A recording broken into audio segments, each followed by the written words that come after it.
Protein ఎక్కువగా ఉన్న healthy అయిన శనగలు, పల్లీలు, పచ్చి బఠానీల గుడాలు, సుండెలను కూడా అంటారు.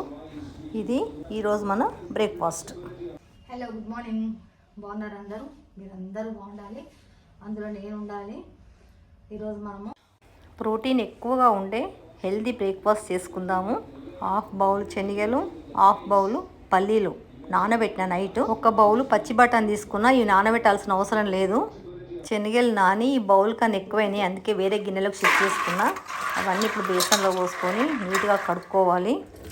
మంచిగా 4-5 సార్లు వాటర్ మార్చుకుంటూ బాగా కడుక్కోవాలి. నేను 4 సార్లు కడిగినాను. మొత్తం శనగల మీద డస్ట్ ఉంటుంది కాబట్టి మట్టి అదంతా ఉంటుంది, నీట్గా కడుక్కోవాలి. ఇప్పుడు అట్లనే పల్లీలు కూడా కడుగుతున్నా. పల్లీలకు కూడా అక్కడక్కడ దుమ్ము ఉంటుంది, మట్టి ఏమన్నా ఉంటుందేమో అని ఒక 4-5 సార్లు కడుక్కోవాలి. పల్లీలలో మట్టి పెడ్డలు కూడా ఉంటాయి, రాళ్ళు కూడా ఉంటాయి, చూసుకొని కడుక్కోవాల్సి వస్తుంది. నేను శనగలు, పల్లీలు 4 సార్లు వాటర్ మార్చుకుంటూ నీట్గా కడిగిన మంచిగా శుభ్రంగా అయినాయి. వీటిని ఇప్పుడు కుక్కర్ తీసుకొని పల్లీలను కుక్కర్లో వేస్తున్నా. అట్లనే నానబెట్టుకున్న శనగలను కూడా నీట్గా కడుక్కున్న శనగలను కూడా కుక్కర్లో వేస్తున్నా. పచ్చి బఠానీ మటు కుక్కర్లో వేయకూడదండి, ఎందుకంటే అవి పచ్చి కాబట్టి ఉట్టేనే ఉడికిపోతాయి. ఇప్పుడు కుక్కర్లో 1.5 బౌల్ నీళ్లు పోసుకొని కొద్దిగా ఒక 1 టీ స్పూన్ సాల్ట్ వేసుకోవాలి. ఉప్పును పీల్చుకొని శనగలు, పల్లీలు చాలా టేస్టీగా అవుతాయి. ఉప్పు అంతా ఒకసారి కలుపుకొని మూత పెట్టుకోవాలి కుక్కర్. ఇప్పుడు స్టవ్ వెలిగించుకొని కుక్కర్ని స్టవ్ పైన పెట్టుకొని మంట సిమ్ చేసుకోవాలి. సిమ్ మీదనే ఒక్క విజిల్ వస్తే చాలు, మంచిగా ఉడికిపోతుంది. నా కుక్కర్ కెపాసిటీ అయితే ఒక్క విజిల్కే ఉడుకుతుందండి. ఏ పప్పు అయినా కూడా ఒక్క విజిల్కే ఉడుకుతుంది. ఇది కూడా ఒక్క విజిలే పెట్టిన, అందుకే కుక్కర్ విజిల్ వచ్చేసింది. చల్లగా కూడా అయిపోయిందండి. ఇప్పుడు మూత తీస్తున్నాను. చూడండి, మంచిగా ఉడికిపోయినాయి, మెత్తగా మంచిగా ఉడికిపోయినాయి. ఒక్క విజిల్కే ఉడికినాయి నాకు. ఇప్పుడు పల్లీలను, శనగలను ఒక జాలి బుట్టలో వేసుకుంటే వాటర్ అంతా డ్రైన్ అయిపోతుంది. ఒకసారి బుట్టను కొంచెం కుదించినట్టు అంటే ఇంకా ఏమైనా వాటర్ ఉన్నా కూడా వెళ్ళిపోతాయి.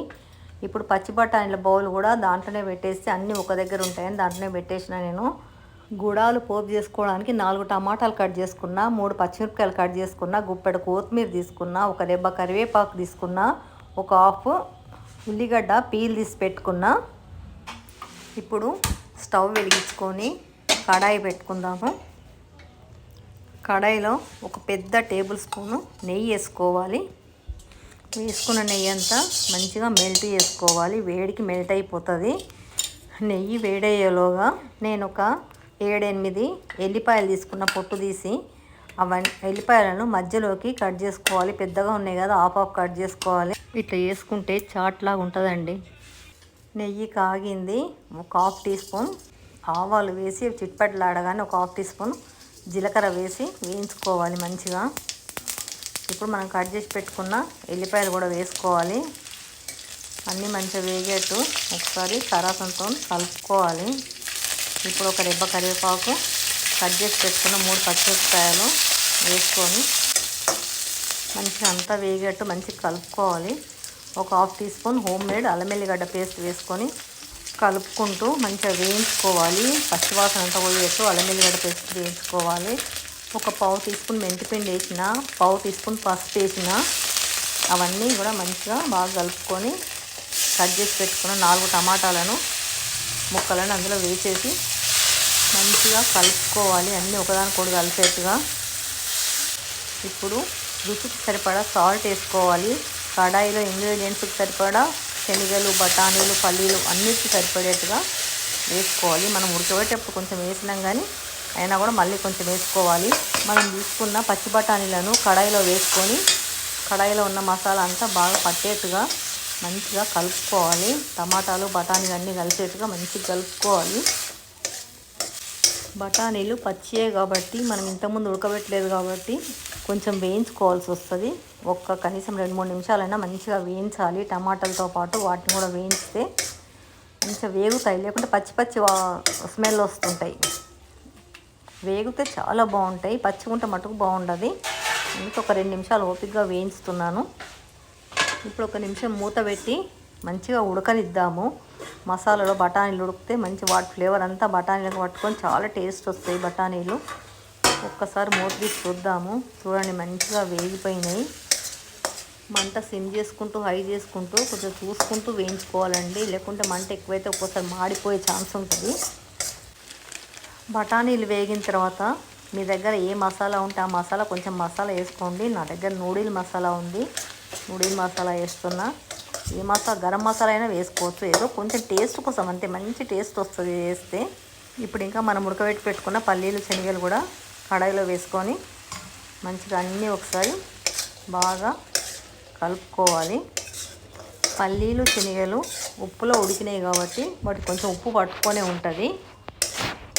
మిగతా కడాయిలో ఉన్న వాటితో కలిసి వేగితే ఆ కడాయిలో ఉన్న వాటి ఫ్లేవర్ కూడా ఈ పల్లీలకు శనగలకు పట్టుకొని తింటే కూడా చాలా హెవీగా ఉంటుందండి. మొత్తం అంతా ప్రోటీనే కదా, మనకు చాలాసేపు వరకు కూడా ఆకలి కాదు. కొంచెం తింటే కూడా కడుపు ఫుల్గా ఉంటుంది. ఒక్కసారి మూత పెట్టి ఒక 2 నిమిషాలు సన్న మంట మీద ఉడకనిద్దాము. ఈ విధంగా చేసుకుంటే సేమ్ చాట్ మసాలా టేస్ట్ వస్తుందండి. మంచిగా అయినాయి చూడండి, ఎంత బాగా అనిపిస్తుంది.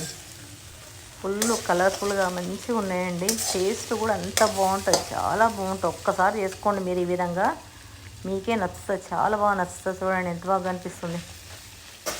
ఇంకా అయిపోయినాయండి. ఇంకా స్టవ్ బంద్ చేస్తున్నా. మూత పెట్టేసుకొని ఒక 2 నిమిషాలు మంచిగా ఉమ్మగిలిద్దాము. ఆ వేడికి ఇంకా మంచిగా అవుతుంది. ఒకసారి మూత తీసి చూసి ఇంకా బ్రేక్ఫాస్ట్ టైం కూడా అయింది. బ్రేక్ఫాస్ట్ పెడుతున్నా.